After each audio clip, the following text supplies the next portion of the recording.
Now we have all the internet philosophers, social media philosophers that think they have all the answers, and they're just pretty much preying on people's emotions and catering to emotional triggers.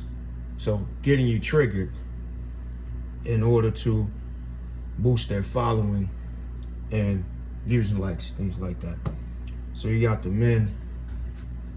You this watermelon stuff is amazing. Got the men wanting to give advice to women. Then the women wanting to give advice to the men. Men need to do this. And then the guys saying, well, women need to do this. And at the end of the day, it's just a finger pointing contest. It's still a tit for tat, us against them, name calling, flipping back and forth, the responsibility of this or that, but nothing's being solved. What it does is down in the comments, you'll see that the war between the sexes continues. Nothing's being solved. It's just triggering people to keep this unnecessary and detrimental war of the sexes going on. It's damaging, tearing families apart, hurting people. But in all reality, what everyone really needs to do is have courtesy, consideration for one another, and tolerance. That's it. In fact, Christianity is the largest religion, I guess you call it, in the United States. I'm not a fan of religion, but I do believe in God, and I believe that Jesus Christ had the perfect formula for us to get along. Males with males, females with females, and men and women collectively working together and taking care of one another. He had the perfect formula. That's in another video. But what he did say is love your enemies.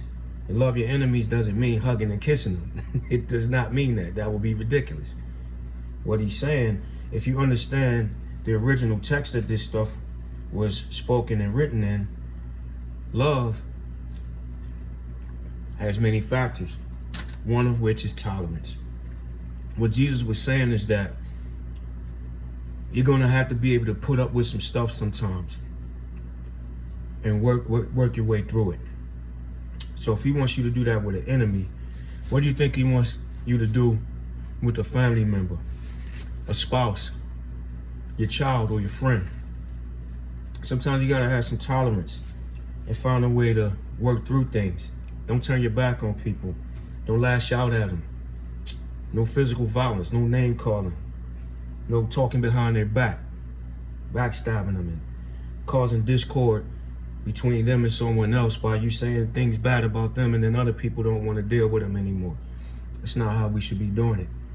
So all in all, it's not a man or a woman thing. Women need to do this to cater to men and get your man to act right and stay home and not cheat. That's ridiculous. That's nonsense. These philosophers are misleading you and dividing you even more.